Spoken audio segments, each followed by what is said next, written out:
అందరికీ నమస్తే అండి. ఈ పూట వీడియో ఏమిటంటే అందరైతే భోజనం చేస్తున్నారు. ఈ విధంగా ఈరోజు చాలా స్పెషల్గా ఉందండి భోజనము. ఈరోజు సుబ్బమ్మ అమ్మమ్మతో భోజనం స్పెషల్ ఏంటో చెప్పిద్దాం అనుకున్నానండి. ఇక అందరూ భోజనం చేసిన తర్వాత ఇక అన్నీ వేసి సుబ్బమ్మమ్మని కూర్చోబెట్టాము చెప్పమని. ఇక ఏ విధంగా చేసిందో చూడండి.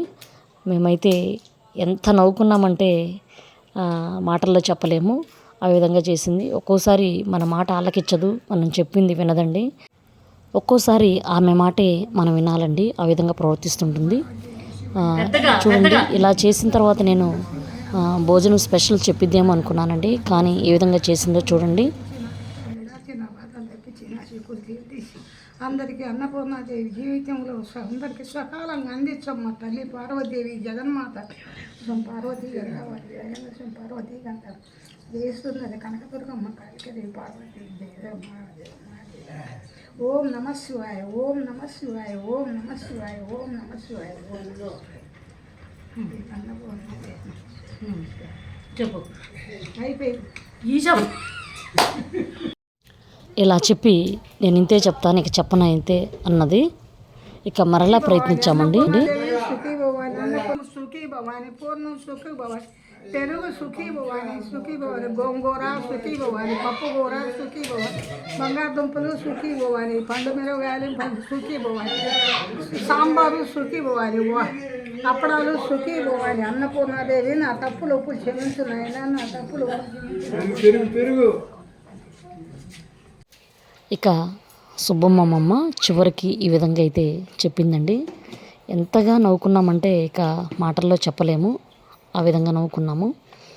ఇక ఇక్కడ చూసినట్లయితే ఫ్రై అని తెలియక పండు మిరపకాయలు సుఖీ భవాని అయితే అంటుంది. ఇక చాలా నవ్వుకున్నాము. ఈ అమ్మమ్మ మాటలకు ఒక్కోసారి చాలా రిలాక్స్ అవుతామండి. ఒక్కోసారి చాలా నవ్విస్తూ ఉంటుంది ఈ విధంగా. ఇక చివరికి లక్ష్మమ్మతో ఇలా చెప్పించడం జరిగింది. అందరికీ నమస్తే అండి. నా పేరు లక్ష్మమ్మ. ఈరోజు మాకు భోజనము చెప్తాను. అందరికీ నమస్తే. స్వీటు, గారి, పులిహార, గోంగూర, పప్పు, బెండకాయ, బంగాళదుంప, వడియాలు, సాంబారి, పెరుగు, అన్నము చెప్పు. ఇక్కడ అమ్మమ్మ దొండకాయ ఫ్రై అయితే మర్చిపోవడం జరిగింది. మరలా చూడండి సుబ్బమ్మమ్మ ఎంత యాక్టివ్గా ఉందో. ఈ విధంగా అయితే ఉంటుందండి. ఒక్కోసారి చేయొచ్చు, తప్పదు కానీ బాగుందంటే కూర్చోలేని చాలా కొడుతుంది. అవునా? మరి రోజు చేయట్లేదుగా నువ్వు? రోజు బాగుంటేగా. ఇప్పుడు కట్టే హుషారుగా ఉంది. అది ఎంతసేపు తెగలే కత్తి బిడ్డకు పోతాం. మంచిది, తప్పేముంది, మంచిది. నాకు అవన్నీ ఉండవు. నీ ఇల్లు నా ఇల్లు. నువ్వు ఈ కూర ఎట్ట చేస్తావు? ఇది కూర చేయొచ్చు. ఎట్ట చేస్తావు? ఇట్లా తుడుం బట్టి ఈ ఇది కొబ్బరి చీపుతాం. అది పచ్చిమిరకాయలు దంచి మెత్తగా దించేసి అది ఇంత ఉప్పు, ఇంత జీలకర్ర అన్నేసి రొట్టె కాల్చుకోవచ్చు. రొట్టె కాలుస్తావు? చేసుకోవచ్చు. పిండి అయినా సొద్ద పిండి అయినా. ఏంది సొరకాయ తోటి? దీంతో అసలు ఒకనాడు తింటే రోజు తింటావు. రోజు బాగుంది అది అంటావు. మరి నాకు ఎప్పుడు నిన్నటి నుంచి అనుకుంటాను ఉడకబెట్టి తాలింపులు వేసి శనగపప్పు పొడుగు చల్లుకుంటాం. దీంట్లో చిన్నులపాయల కారం అన్నా చల్లుకుంటాం. మామూలు పప్పులో వేస్తాం ఎక్కువగా. ఇగురు కూర చేయాలంటే అట్లా చేస్తాం. లేకుంటే పచ్చిమిరకాయలు, జీలకర్ర, 4 ధనియాల గింజలు అన్ని వేసి వేయించి ఇది వేయించి పచ్చడి నూరుకుంటే బ్రహ్మాండంగా ఉంటుంది. 2 రోజులు తినొచ్చు. అవునా? అందుకు ఒకటే కూర్చొని చేస్తుంటే ఏం పడింది నేను కూర్చొని అని వచ్చి పిల్లడుతో వచ్చి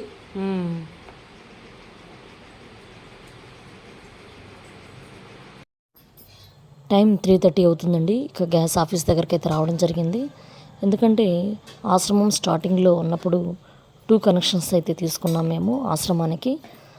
ఒకటి మా వారి పేరు మీద ఉంది, ఒకటి మా మామయ్య గారి పేరు మీద అయితే ఉన్నాయండి. ఇప్పుడు మా అమ్మయ్య గారు చనిపోయారు కాబట్టి అది మార్చాలన్నారు. అది ఇంట్లో ఇంకొకరి పేరు మీద అయితే యాడ్ చేయించుకోవచ్చు అన్నారు. కానీ ఇక్కడికి వచ్చిన తర్వాత అలా చేయడానికి లేదు, ఫ్యామిలీలో ఒకరికే ఉండాలి, అదైతే క్యాన్సిల్ అయిపోతుంది. ఇక మరలా కొత్త కనెక్షన్ అయితే తీసుకోవాలి. ఇక ఛాన్స్ లేదన్నారు. ఇక ఫ్యామిలీలో ఒకరికే ఇస్తారంట. ఇంకా ఎవరి పేరు మీద తీసుకోవాలో అర్థం కాలేదు. ఇక మరలా ఆశ్రమానికైతే వచ్చేసామండి. మరలా సుబ్బమ్మమ్మకి వాళ్ళ ఆయన వస్తున్నట్టు ఎవరో చెప్పారంటండి. మరలా మైండ్ మారిపోయింది. చూడండి మీరు. ఆమెకంటే ఏమీ లేదు కదా. ఆమె ఏదో బియ్యం తెచ్చుకొని అమ్ముకొని కొండకాడ 2 ఎకరాల పొలం ఉంటే అది కూడా నమ్మకం చేసాను నేను. ఇప్పుడు నేను నమ్మకంగా నీ ఇంట్లోకి వచ్చాను. ఇంత కూడేస్తాడు. నేను ద్రోహం చేసాను. నువ్వేం చేస్తావు? అయిపోయినాక నువ్వు బాధపడాల్సిందే కానీ ఏం చేయాలని మళ్ళీ తల్ల కిందులు కావాలిగా. ఏం చేయదా నాకేం దిక్కు తెలుసు. అది కాక నా మైండ్ పని చేయటం లేదు సరిగా. ఇప్పుడు మాట్లాడే మాట కాసేపు ఎవరైనా అనిపిస్తుంది. మరి ఎట్లా అది ఆసనాలు ఎవరో అంటే ఏడుండ ఆసనాలు ఆడ ఏమి లేవు. ఎట్లా ఇప్పుడు నువ్వు ఇప్పుడు నేను మీ ఇంట్లో ఉండా. మా ఇంట్లోనా? ఇక్కడికి వచ్చి ఏం చేయాలి ఆయన? నేను అడిగేది అదే నాన్న. ఒకదాన్ని మేపుతుండరు ఎదురు వేపినట్టు మళ్ళా 2వ వాళ్ళని ఆడ మేపుతారు. మరి ఇప్పుడు దాకా ఇద్దరు నా కొడుకులు అన్నావు. అయ్యా మామూలుగా ఒరే నీ దిక్కారా, నా పేరు మీద 1 ఎకరం 2 ఎకరాలు పెట్టురా లేని వాళ్ళం కాదు. ఒక బిచ్చగాన్ని సాగిన పుణ్యం ఉంటుంది అంటే కోగొడ్డ గుడితే డబ్బులు నీటివి ఇవ్వాలి. నీకెవడు ఇవ్వాలా చెప్పు? నాకేమి దిక్కు తెలియదయ్యా. తప్పుడు కూతలు 2వ భార్య కడప జిల్లా అంతా పేరు మామూలుగా కమ్మ శంసనాగయ్య. అమ్మ పేరేంది? మా అమ్మ పేరు నాగమ్మ. కడప జిల్లా అంతా ఇప్పుడు మా తమ్ముడికి ఉంది ఆ పేరు.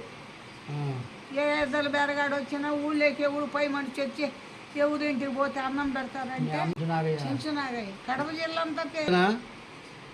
మా నాన్న 2వ సంబంధం. అప్పుడు ఎద్దలు బెరగాళ్ళు వచ్చి మా వాళ్ళు పెట్టేవాడు. ఇప్పుడు మా తమ్ముడు పెడతాడు. ఊళ్ళోకి ఎద్దలు కావాలని వచ్చినోడక పై మనుషులకు. నీరెద్దలు సుబ్బానాయుడు. మంచోడేనా మీ నాన్న? ఏంది మంచోడని నవ్వుతుండవు ఏంది? అడుగుతున్నాలే. కాదులే నువ్వే కనుక్కో సుబ్బానాయుడు ఏంది అని. కానీ ఎవరు వచ్చినా అన్నం పెడతాడు. వాడు చేసుకున్నది బద్వేల్లో గుంతపల్లిలో ఉండేది రామాపురం. నీరిద్దరు సుబ్బానాయుడు అంటే ఎవడొచ్చినా ఆ ఇంట్లోనే అన్నం తినేది. అది మా వాళ్ళది మా అతందా బద్వేల దగ్గర గుంతపల్లె. మీ అమ్మది కాదు, అత్తగారిది. మా అత్తగారి అవుగా. వాడ మేము లేవుగా అమ్ముకొని పొలాలు ఇల్లు బయట. ఏ ఊరు అది? దూరకచర్ల గిద్దలూరు అవతల. అక్కడ లేరు అసలు మీరు? ఎవరు లేరు. చిన్న కొడుకు పేరు వెంకటరత్నం, పెద్ద కొడుకు పేరు నాగేంద్రం, అతని పేరు కాశయ్య. నువ్వు ఎవరిని సాక్కోలేదా? పిల్లల్ని ఎవరిని సాక్కోలేదా? ఎవరు? నువ్వు. 2 కొడుకులు ఉంటే సాకేది ఎందుకు? నేను ఒకరిని, వెంకటరత్నం, నాగేంద్రరావు. ఓకే అండి. సుబ్బమ్మమ్మతో ఈ విధంగా ఉంటుందండి. ఒకసారి మైండ్ ఉంటుంది, ఒక్కోసారి మైండ్ ఉండట్లేదు. ఓకే అండి. ఈ వీడియోపై మీ అభిప్రాయాన్ని కామెంట్ రూపంలో తెలియజేయండి. నా వీడియో నచ్చినట్లయితే ప్లీజ్ సబ్స్క్రైబ్ చేసి సపోర్ట్ చేయండి. మీరు ఇచ్చే సపోర్ట్ చాలా యూజ్ అవుతుందండి. Please support for me.